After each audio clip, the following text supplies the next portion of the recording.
हजारो कोटी रुपये खर्च झाल्यानंतर केवळ कोणाचा तरी इगो दुखावला म्हणून या ठिकाणी स्थगिती देण्यात आली। सर्वोच्च न्यायालयाने सांगितलं ही अतिशय ग्रीन अशा प्रकारची मेट्रो आहे, पर्यावरणाला साथ देणारी मेट्रो आहे, पर्यावरणाचं संवर्धन करणारी मेट्रो आहे।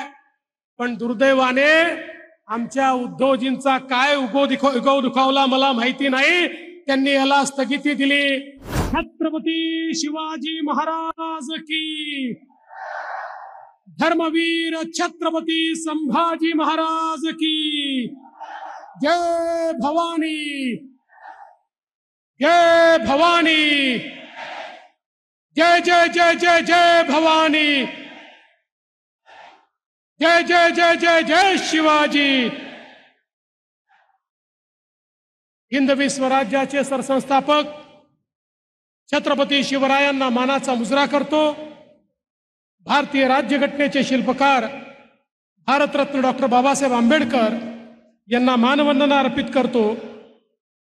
मंचावर उपस्थित अखिल विश्वातील सर्वाधिक लोकप्रिय नेते आणि आपल्या भारताचे पंतप्रधान माननीय नरेंद्र मोदीजी यांचं संपूर्ण ठाण्याच्या वतीनं आणि महाराष्ट्राच्या वतीनं या ठिकाणी मी स्वागत करतो। मंचावर उपस्थित असलेले माननीय राज्यपालजी, ठाण्याचे सुपुत्र आणि महाराष्ट्राचे लोकप्रिय मुख्यमंत्री माननीय एकनाथराव शिंदेजी, उपमुख्यमंत्री अजितदादा पवार, मंचावर उपस्थित असलेले मंत्रिमंडळातील आमचे सर्व सहकारी, सर्व सन्माननीय खासदार, सन्माननीय आमदार आणि या ठिकाणी इतक्या मोठ्या संख्येने उपस्थित असलेल्या आमच्या तमाम लाडक्या बहिणींनो आणि तितक्याच लाडक्या भावांनो, आज आपल्या सर्वांकरता अत्यंत आनंदाची गोष्ट आहे की विविध कामांचं उद्घाटन आणि भूमिपूजन करण्याकरता माननीय मोदीजी आपल्यामध्ये या ठिकाणी उपस्थित आहेत। पहिल्यांदा जगभरातील मराठी माणसाच्या माध्यमातनं मी माननीय मोदीजींचे आभार मानतो की आपल्या माय मराठीला मोदीजींनी अभिजात भाषेचा दर्जा दिला। माय मराठीची ही जी पूजा मोदीजींच्या माध्यमातनं झाली त्याबद्दल त्यांचे मनापासून आभार मानतो। आज मला या गोष्टीचा आनंद आहे की MMR रिजन मध्ये खूप मोठ्या प्रमाणात विकासाची कामं आजच्या या कार्यक्रमातनं या ठिकाणी आपण हाती घेतली आहे। सगळ्यात महत्वाचं, मुंबईची मेट्रो 3 40 किलोमीटरची अंडरग्राऊंड मेट्रो, एशियातली सगळ्यात मोठी लाईन, आज त्याच्या पहिल्या टप्प्याचं उद्घाटन हे मोदीजी या ठिकाणी करतायत। सगळ्यात महत्वाचं काय आहे, आता नवरात्र चाललेलं आहे, नवरात्रामध्ये माननीय मोदीजी 9 दिवस फक्त पाणी पिऊन राहतात, त्या ठिकाणी उपवास करतात आणि आपल्या आईची आराधना करतात। आपली आई महिषासुरमर्दिनी आहे, पण ही जी मेट्रो 3 आहे ही कोणाच्या तरी गर्वाचं मर्दन करणारी, कोणाच्या तरी गर्वाचं हरण करणारी अशा प्रकारची मेट्रो 3 आहे। कारण या मेट्रो 3 ला महाविकास आघाडीचं सरकार आल्यानंतर स्थगिती देण्यात आली। हजारो कोटी रुपये खर्च झाल्यानंतर केवळ कोणाचा तरी इगो दुखावला म्हणून या ठिकाणी स्थगिती देण्यात आली। सर्वोच्च न्यायालयाने सांगितलं ही अतिशय ग्रीन अशा प्रकारची मेट्रो आहे, पर्यावरणाला साथ देणारी मेट्रो आहे, पर्यावरणाचं संवर्धन करणारी मेट्रो आहे। पण दुर्दैवाने आमच्या उद्धवजींचा काय इगो दुखावला मला माहिती नाही, त्यांनी याला स्थगिती दिली। पण मला आनंद वाटतो या मेट्रो करता पुन्हा एकदा आमच्या एकनाथराव शिंदेजींच्या नेतृत्वात नवीन सरकार आलं आणि अत्यंत वेगानं या मेट्रोचं काम आम्ही पूर्ण केलं. आज पहिल्या टप्प्याचं उद्घाटन होत आहे. मी माननीय मोदी साहेबांचे आभार मानेन.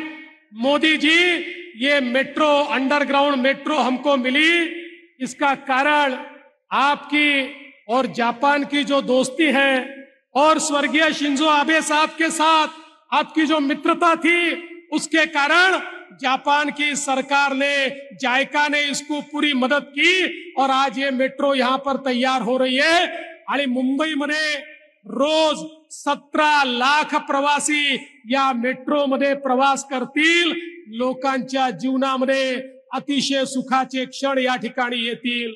त्यासोबत ठाण्यामध्ये अंतर्गत रिंग मेट्रो, त्याचं देखील आज भूमिपूजन होत आहे. मी मुख्यमंत्री महोदय, प्रधानमंत्री महोदयांचे आभार मानेन की यांनी ठाण्यातला ट्रॅफिक हा दूर करण्याकरता, कमी करण्याकरता, लोकांना जीवन सुकर व्हावं याकरता ही मेट्रो या ठिकाणी आणली. आणि त्यासोबत सगळ्यात महत्वाचं, ईस्टर्न फ्रीवे आता थेट ठाण्यापर्यंत येणार आहे. म्हणजे ठाणे आणि मुंबई यांच्यात आता केवळ 20 मिनिटाचं अंतर उरणार आहे. त्याचंही भूमिपूजन आज या ठिकाणी होत आहे. नैना, जे मुंबईपेक्षा 3 पट मोठी मुंबई ज्या ठिकाणी होणार आहे, अशा प्रकारचं आमचं या ठिकाणी अटल सेतू आणि नवीन एअरपोर्टच्या मधला जो भाग आहे त्याची देखील सुरुवात आज या ठिकाणी होते आहे. आणि ठाणे महानगरपालिकेच्या मुख्यालयाचे भूमिपूजन होत आहे. आणि हे सगळं करण्याकरता 21व्या शतकाचा वेध घेणारे आणि छत्रपती शिवरायांना आपला आदर्श मानून या ठिकाणी राज्य कारभार करणारे माननीय मोदीजी आलेले आहेत. त्यांचं मी मनपूर्वक स्वागत करतो. जाता जाता एकच गोष्ट सांगतो. आज राहुल गांधी कोल्हापूरला आले होते. त्यांना देखील छत्रपती शिवरायांची आठवण आली. मी त्यांना एवढंच सांगू इच्छितो, राहुल गांधीजी, छत्रपती शिवरायांवर बोलायचं असेल तर पहिल्यांदा पंडित जवाहरलाल नेहरूंनी छत्रपती शिवरायांचा अपमान करणारं पुस्तक लिहिलंय. त्या पुस्तकाबद्दल तमाम शिवप्रेमींची माफी मागा आणि त्यानंतर छत्रपती शिवरायांवर बोलण्याचा अधिकार तुम्हाला आहे. अरे मोदीजींनी तर आपल्या कारकिर्दीची सुरुवात ही छत्रपती शिवरायांचं नमन करून केलेली आहे. आणि सुरत मध्ये देखील छत्रपती शिवरायांचा पुतळा लावणारे नरेंद्र मोदीजी आहेत. आणि म्हणून मी अधिक न बोलता मोदीजींचं स्वागत करतो आणि माझं बोलणं संपवतो. धन्यवाद. जय हिंद, जय महाराष्ट्र.